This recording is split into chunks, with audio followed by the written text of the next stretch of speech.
Bismillahirrahmanirrahim. Assalamualaikum warahmatullahi wabarakatuh.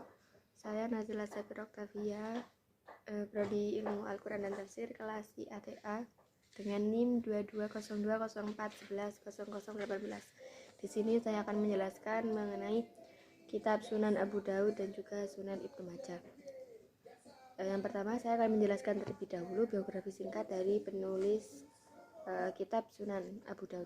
Yang pertama, nama lengkap beliau yaitu Abu Daud Sulaiman bin Al-Ash bin Ishaq bin Bashir bin Shaddad bin Amr bin Imran Al-Azdi As-Sijistani. Beliau lahir di kota Azad, daerah Sijistan tahun 202 Hijriah atau 817 Masehi. Beliau wafat pada tahun 275 Hijriah atau 889 Masehi. Langsung saja karakteristik dari kitab Sunan Abu Daud. Yang pertama, susunan dalam kitab Sunan Abu Daud sendiri yaitu menyusun kitabnya dengan mengumpulkan hadis-hadis yang berkaitan dengan hukum atau usul. Jadi dalam Sunan Abu Daud sendiri banyak mencakup hadis-hadis yang berkaitan dengan muamalah, fikih dan lain sebagainya. Kemudian jumlah hadis yang termuat di dalamnya yaitu 5.253 hadis. Namun ada sebagian pendapat juga yang menyatakan bahwa banyak hadis dalam Sunan sendiri yaitu 5.274 hadis. Kemudian terdiri dari 4 jilid yang memuat 35 bab dan terbagi menjadi 1.920 bab.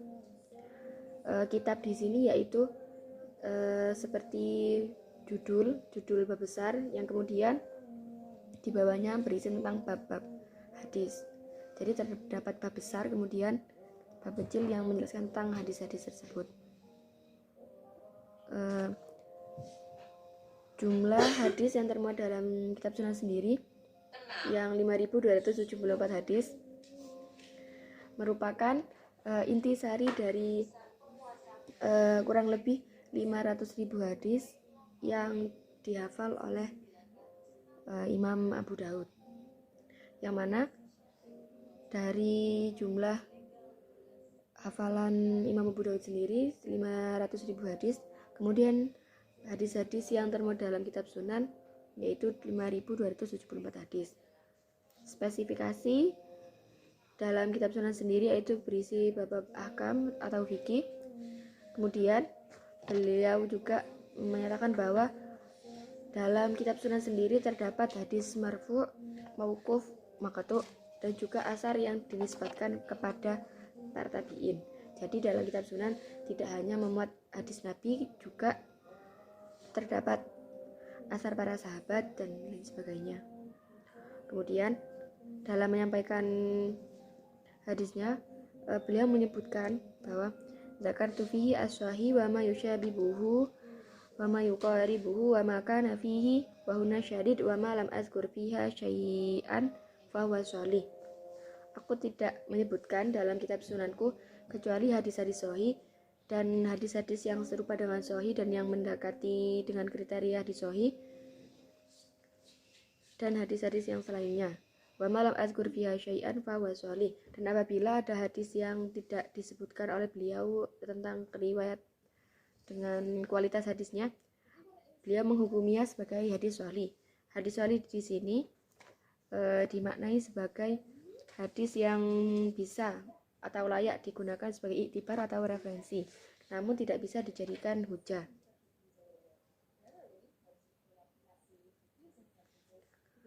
Kemudian namun menurut Ibnu Salah, Imam Nawawi dan Ibnu Katsir, hadis sholih yang disebutkan oleh Imam Abu Daud sendiri dianggap sebagai hadis hasan, yaitu apabila ada hadis-hadis yang terdapat pada kitab Sunan yang diriwayatkan oleh Imam Abu Daud menurut Ibnu Salah dihukumi sebagai hadis hasan, hadis yang tidak dikomentari tersebut. Kemudian beliau menulis kitab Sunan ini sejak remaja, yang kemudian kitab ini disampaikan kepada gurunya yaitu Imam Hambali sebelum rampungnya tulisan tersebut. Kitab ini dimulai di kota Turtus. Kemudian kitab Sunan Abu Daud sendiri merupakan kitab sunan yang paling masyhur di antara kitab sunan-sunan yang lain.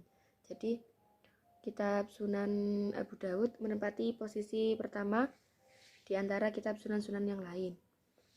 Kemudian kelebihan dan kekurangan kitab Sunan Abu Daud. Yang pertama, kitab Sunan Abu Daud memudahkan bagi para fuqaha untuk merujuk kitab ini karena di dalamnya murni berisi bab-bab hukum fikih dan menghindari pembahasan fadhailul a'mal dan kisah.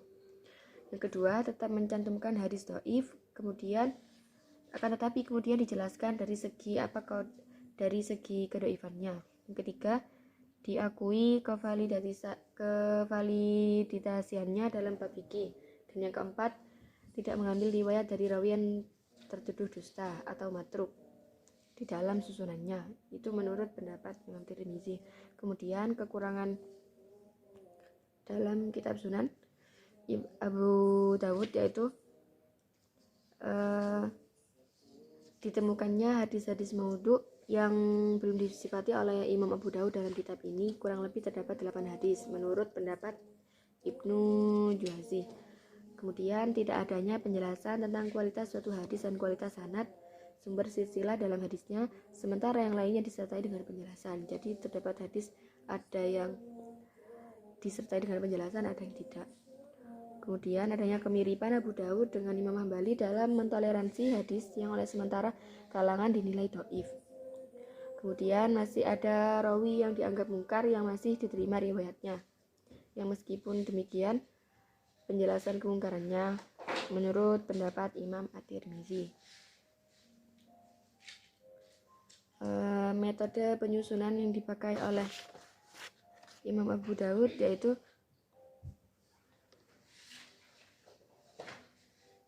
yang pertama, meriwayatkan beberapa hadis yang tidak dimiliki oleh kitab-kitab hadis lain ziyadat. Yang kedua, setiap bab pasti ada riwayat yang paling sahih menurut standar beliau. Yang ketiga, menyusun kitabnya berdasarkan kesatuan tema fikih sehingga menjadikannya sebagai salah satu rujukan ulama dalam beristinbat dalam hukum-hukum fikih. Dan yang keempat, tidak melakukan pengulangan hingga 2 atau 3 hadis kecuali jika ada tambahan makna yang dirasa penting atau jika ada jalan riwayat yang lebih sahih. Dan yang kelima, tidak berlebihan dalam menyebutkan riwayat dalam setiap babnya.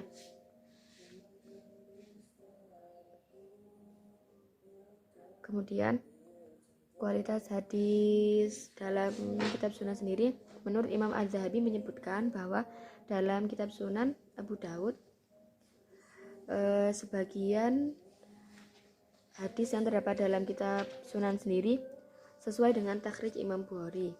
Jadi hampir keseluruhan dalam kitab Sunan Abu Daud sudah sesuai dengan apa yang ditakhrij oleh Imam Bukhari. Kemudian beliau juga menjelaskan ilat atau cacatnya hadis dhaif.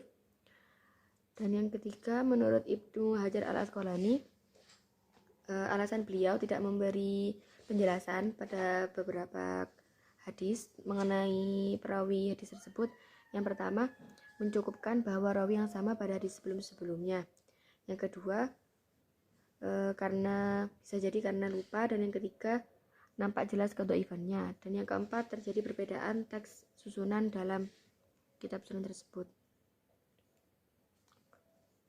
Kemudian contoh hadis dalam Sunan Abu Daud, yaitu hadis ke-21 tentang buang air kecil sambil berdiri. Dari Huzaifah radhiyallahu anhu, dia berkata, Rasulullah SAW pernah mendatangi kompos atau tempat sampah suatu kaum, lalu beliau buang air kecil di sana sambil berdiri. Kemudian beliau meminta air lalu menyapu atas kedua kasut beliau. Abu Daud berkata, maka aku pergi menjauh, lalu beliau memanggil aku sehingga aku berada di dekat tumit beliau. Hadis ini juga diriwayatkan oleh Imam Bukhari, Muslim, Tirmizi, Nasai, dan juga Ibnu Majah. Itu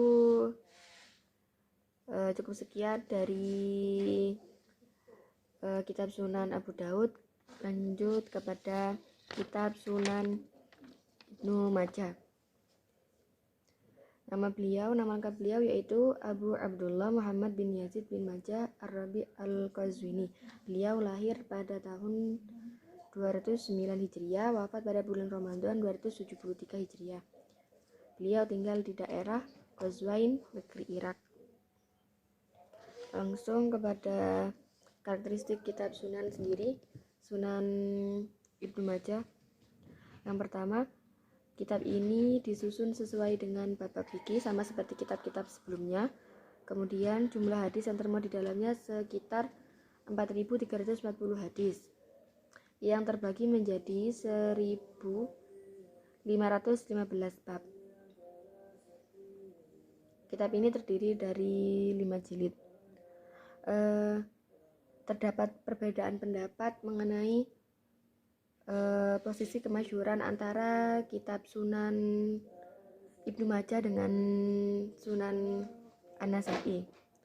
Dan kemudian kitab Sunan Ibnu Majah sendiri juga memiliki sebutan yaitu Ushulun Nabawiyah Al-Musyarrafah.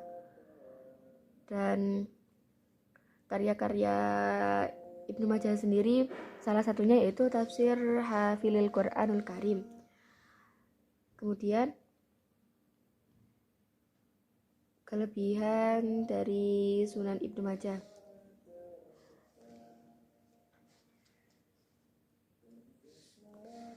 Dibandingkan dengan kitab Sunan yang lain, kitab ini dalam segi kesinambungan atau kolerasi antara satu bab dengan bab yang lain sangatlah bagus.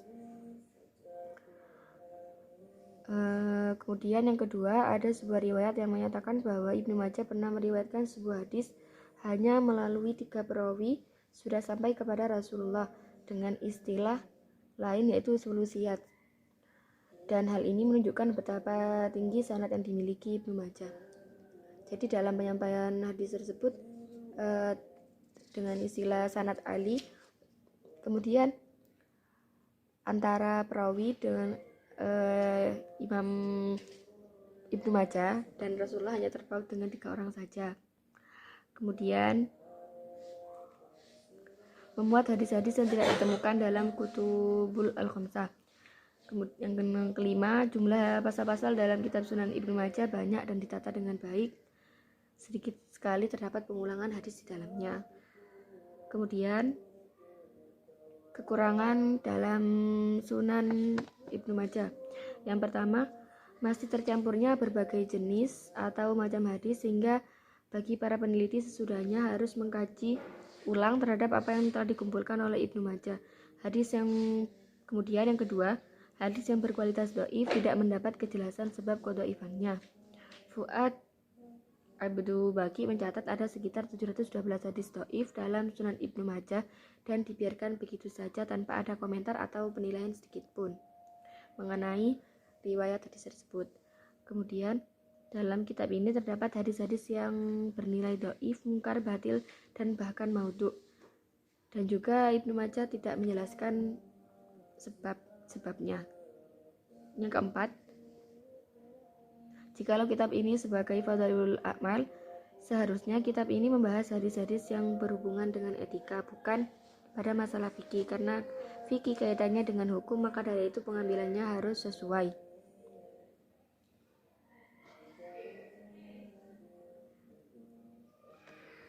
Kemudian yang